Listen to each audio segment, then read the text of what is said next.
En el mundo que conoces, hay secretos que jamás te han contado. En iglesias cerradas, rituales ocultos y habitaciones a puerta sellada, se han pronunciado nombres que no deberían ser nombrados, y se han firmado pactos que no aparecen en ningún contrato humano. Zachary King fue uno de los hombres más peligrosos que jamás pisó esta tierra, pero no por tener armas, ni por controlar gobiernos, sino porque tenía el poder de invocar aquello que la mayoría teme incluso imaginar. Satanás. No era una metáfora para él, era su maestro. A los 13 años, este niño estadounidense decidió vender su alma al diablo, no como parte de un juego, no por rebeldía adolescente, sino con la intención real de obtener poder. Y vaya si lo consiguió. A los 21, ya era un gran mago satánico, un título que pocos alcanzan y del que nadie se retira vivo. Formó parte de la Iglesia Mundial de Satán, una organización tan real como peligrosa, con presencia internacional y vínculos directos con los Illuminati y las altas esferas del poder. No estamos hablando de una secta de barrio, sino de una estructura global con objetivos concretos: controlar la mente, dominar el alma y ofrecer sacrificios a cambio de influencia. Y cuando decimos sacrificios, no hablamos de animales, hablamos de algo más oscuro: abortos rituales, hechizos de sangre, conjuros que exigían vida a cambio de poder. Zachary no lo cuenta con orgullo, lo cuenta con horror, porque él no solo fue testigo, fue autor. Pero, como toda historia de sombra, también hay un giro. Tras años de sumisión al mal, de viajes con estrellas del rock, de pactos y de poder, algo comenzó a quebrarse dentro de él. Un vacío, una desilusión silenciosa, empezó a devorarle por dentro. La magia ya no le daba placer. El glamour se volvió rutina, y la voz del diablo se volvió un grito insoportable en su mente. Intentó escapar, y eso, amigos, es casi un suicidio, porque nadie deja el satanismo impunemente. En ese mundo solo hay 3 formas de salir: la muerte natural, el asesinato o el suicidio. Pero Zachary King eligió una cuarta vía, una que nadie esperaba, una que el propio infierno trató de impedir: la fe. Sí, este hombre que había estado en lo más profundo de la oscuridad, que había pronunciado maldiciones que tú ni siquiera deberías leer, tuvo un encuentro milagroso que lo cambió para siempre. Y hoy, él mismo lo afirma: no puedes vender lo que no te pertenece. Mi alma siempre fue de Dios. En este episodio de Protocolo Oculto, vas a conocer la historia real de un gran mago satánico. Una historia con nombres, fechas, lugares, detalles de rituales. Una historia que muchos han querido silenciar y que hoy, aquí, vamos a revelar. Pero advertencia: lo que estás a punto de escuchar no es apto para espíritus frágiles, ni para los que prefieren creer que el mal no existe. Aquí descubrirás cómo operan las redes satánicas desde dentro, qué papel juega el aborto en ciertos rituales ocultos, cómo se vinculan los Illuminati, la masonería y el satanismo ritual, y sobre todo, cómo la luz, sí, la verdadera luz, puede salvar incluso al alma más rota. Suscríbete ahora y activa la campanita, porque lo que vas a escuchar cambiará tu percepción del bien y del mal. Esto no es ficción, es testimonio, es guerra espiritual, y está ocurriendo mientras tú miras esta pantalla.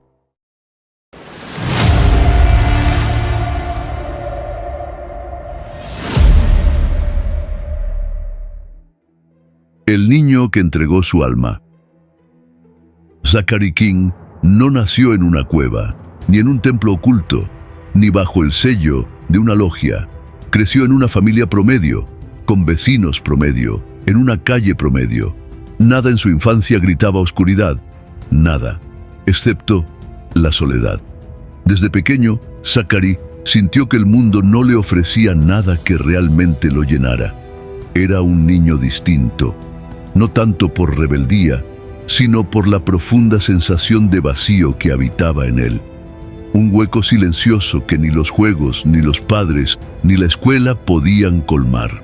Fue a los 10 años cuando descubrió por accidente un libro de hechizos en una tienda de cómics.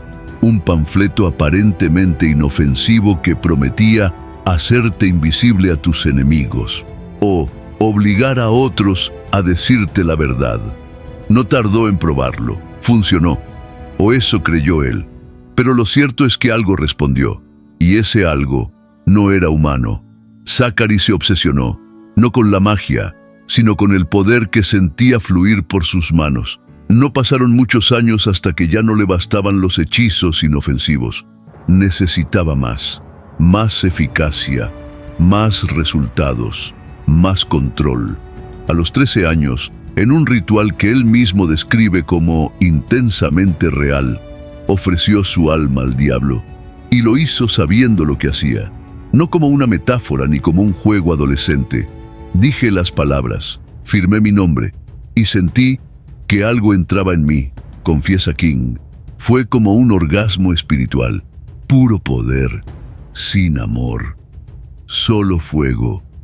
Ese fue el punto sin retorno.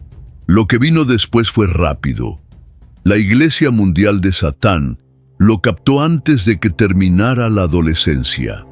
Esta organización, la más grande y estructurada del satanismo internacional en ese momento, no era una secta desordenada. Tenía jerarquías, grados iniciáticos, manuales operativos y rituales que hacían temblar incluso al más curioso. Zachary, gracias a su entrega total, ascendió velozmente en la pirámide. A los 18 ya dirigía ceremonias. A los 21 fue proclamado Gran Mago, el rango más alto en la estructura ritualista, reservado para aquellos que no solo invocaban, sino que conversaban. ¿Qué hace un gran mago? Zachary lo explica sin rodeos.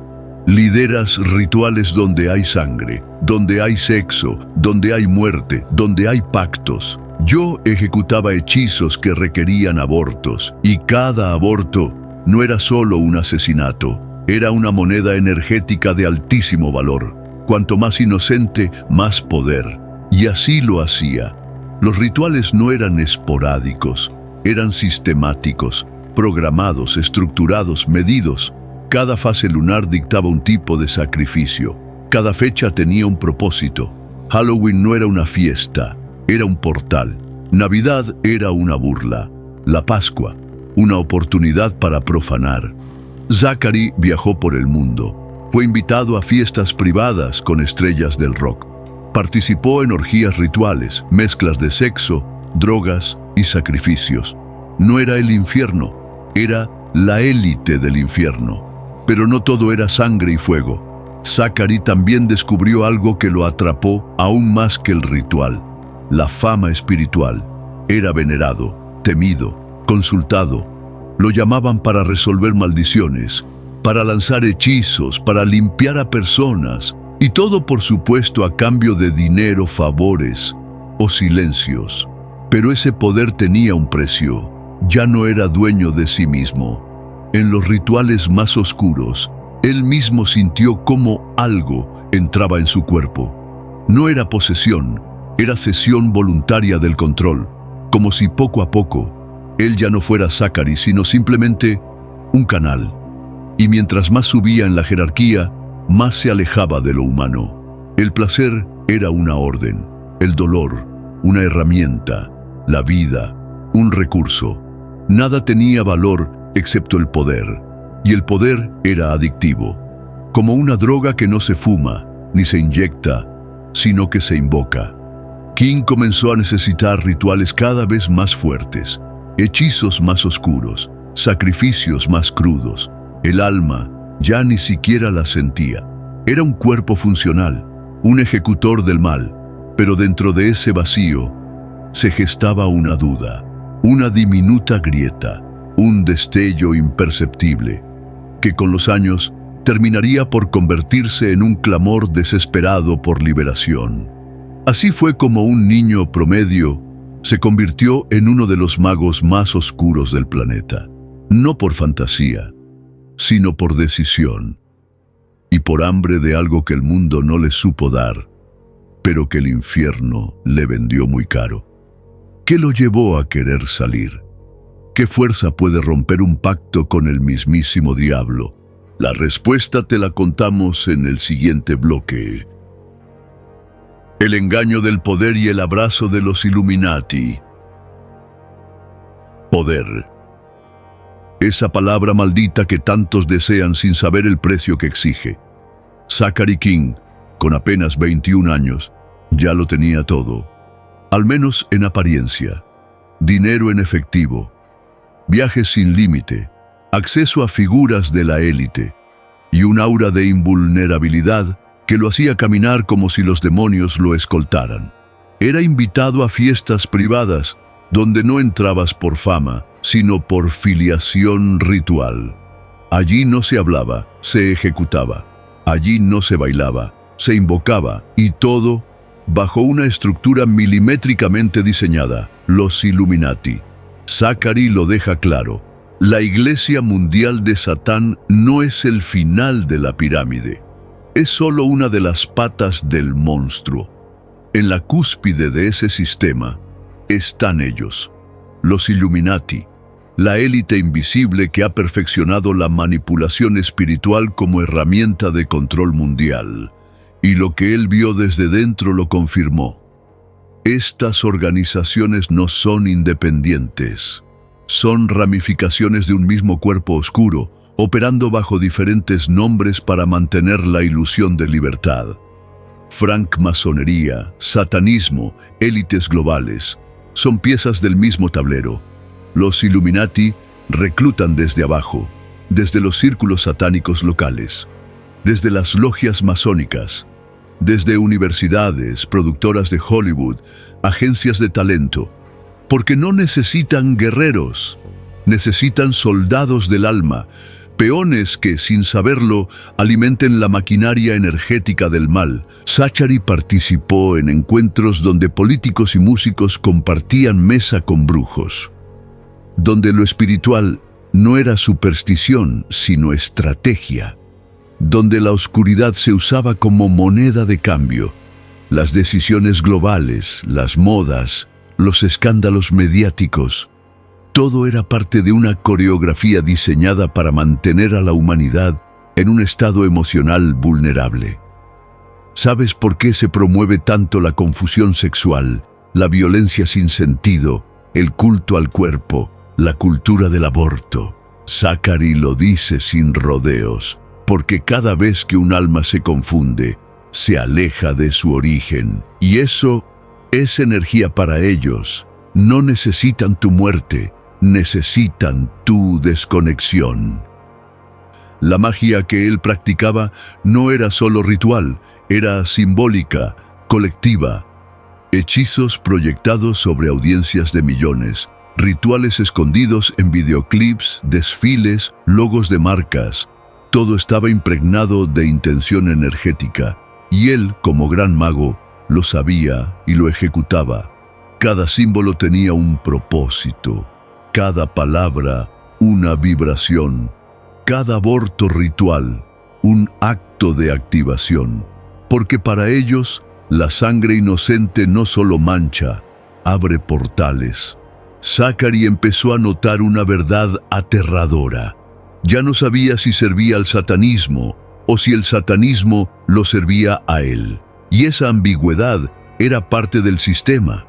Cuanto más borroso es el límite entre lo humano y lo infernal, más efectiva es la manipulación. Todo lo que alguna vez deseó, respeto, admiración, poder, era ahora una prisión disfrazada de privilegio. Sí, tenía acceso, sí, podía influir, pero ya no tenía alma. Solo un disfraz que el sistema le permitió usar hasta que se cansaran de él. La fama espiritual que un día lo embriagó se transformó en paranoia, en insomnio, en miedo real. Porque cuando te codeas con quienes manipulan la mente de millones, ya no puedes mirar atrás sin saber que eres observado. Y mientras más alto escalas en esa pirámide, más fuerte es la caída cuando la luz empieza a filtrarse. ¿Cómo se da cuenta un hombre de que ha tocado fondo, incluso en el trono del infierno? En el siguiente bloque, el vacío de Zachary se convertirá en un clamor, y ese clamor en una grieta que el enemigo no pudo sellar. Suscríbete, activa la campanita porque hay verdades que solo los valientes se atreven a escuchar. El vacío que lo quebró. El verdadero infierno no es fuego, ni gritos, ni demonios. El verdadero infierno es el vacío, esa sensación de estar rodeado de todo, pero sin poseer nada. Zachary King lo tenía todo: poder, acceso, respeto en el bajo mundo, privilegios oscuros. Pero un día despertó sin reconocerse. Las manos que antes alzaba con orgullo para lanzar hechizos, ahora temblaban. El cuerpo que recorría altares con soberbia se arrastraba por las madrugadas buscando una paz que ya no llegaba. Y los ojos, esos ojos que vieron tanto, ya no querían ver nada más. Había algo en mí que se rompía cada vez que mataba a un niño, por medio de un aborto ritual, confesó.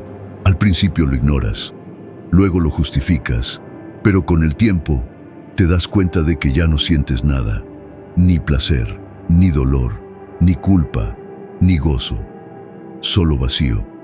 El ritual dejó de ser un acto de poder, se volvió una rutina, un procedimiento, como lavarse los dientes, como pasar una tarjeta de crédito. Y esa es la mayor trampa de la oscuridad, la automatización del pecado.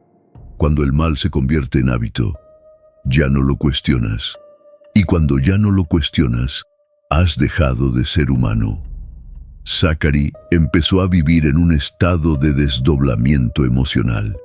Fuera de los rituales, su vida era un desierto. Dormía poco. Consumía cualquier cosa que anestesiara su conciencia: pornografía, drogas, fetiches enfermizos. Y aunque nunca lo reconocía frente a sus seguidores, tenía miedo. Un miedo que no venía de fuera sino de dentro.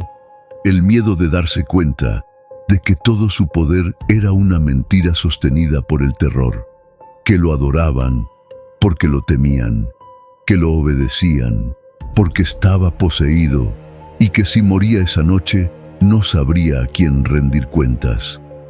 En una de sus confesiones más crudas, Zachary cuenta cómo una noche, tras un ritual particularmente violento, se miró al espejo y no se vio a sí mismo. No era yo. Era algo detrás de mí, algo que me observaba desde mis propios ojos. Fue en ese instante que una grieta se abrió en su alma. No lo sabía aún, pero la oscuridad había comenzado a fracturarse. Y la pregunta lo torturaba noche tras noche. ¿Y si esto no es real? ¿Y si todo este poder no es eterno? ¿Y si lo que me espera no es la gloria, sino el castigo? Zachary comenzó a evitar los rituales, no porque no pudiera, sino porque ya no quería. Empezó a faltar a ceremonias, a dejar hechizos sin terminar, a bloquear llamadas. Y eso era peligroso. En ese mundo no hay vacaciones, ni dudas, ni segundas oportunidades.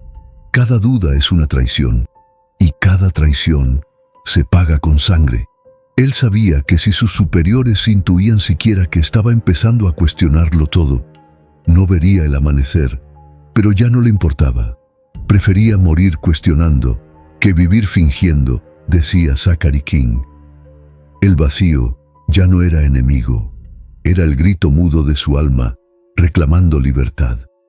Y en medio de esa oscuridad sorda, Zachary comenzó a buscar una salida, cualquier salida. La magia ya no lo protegía, el poder ya no lo saciaba, y su alma, que creyó vendida, aún gritaba por ser escuchada.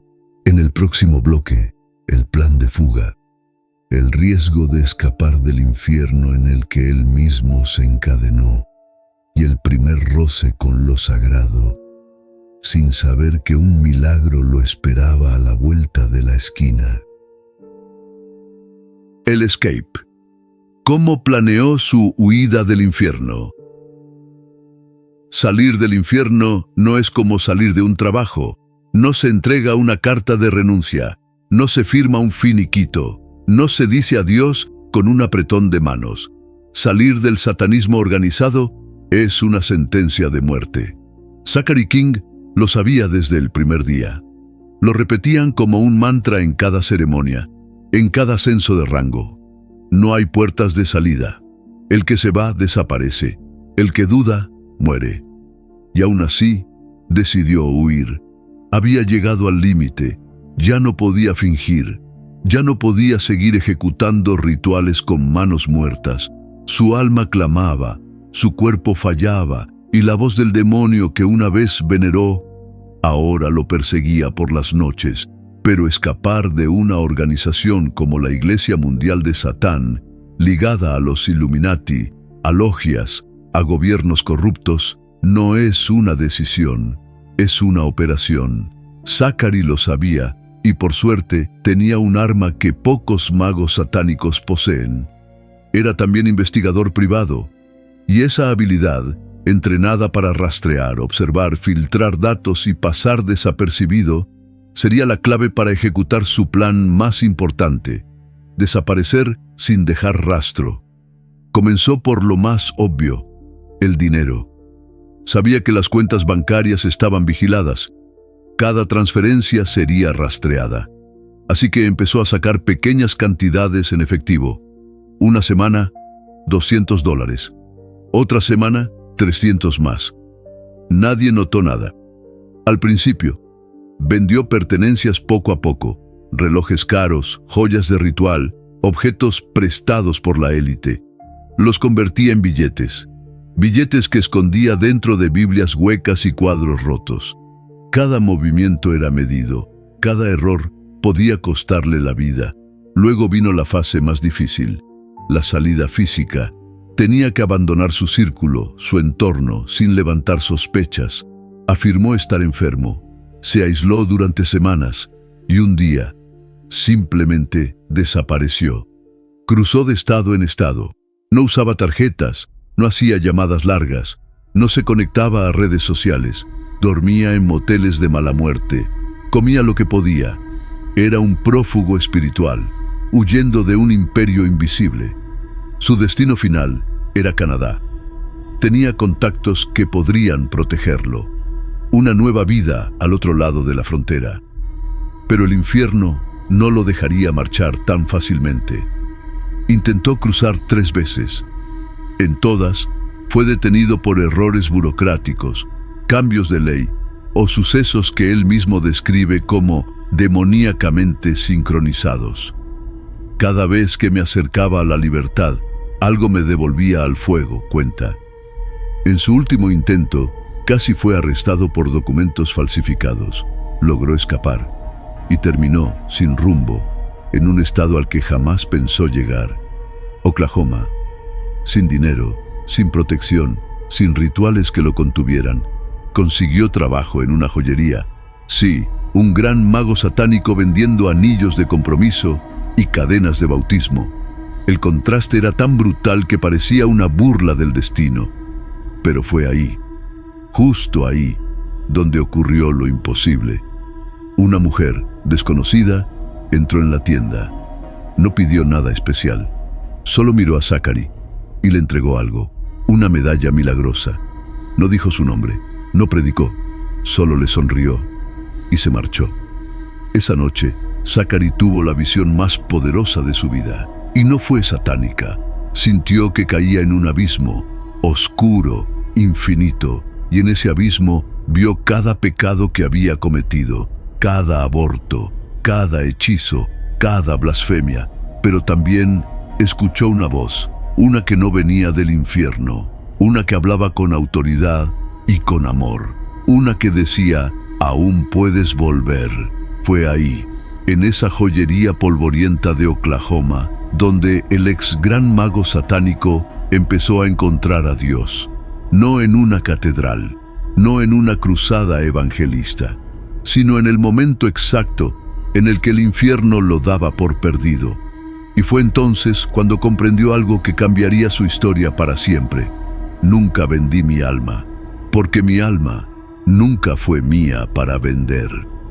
Y mientras el infierno lo daba por perdido, Dios preparaba su emboscada. Aquí dejamos esta primera parte del documental, pero lo que viene no es redención, es guerra, es posesión, y es la furia del enemigo reclamando lo que creía suyo.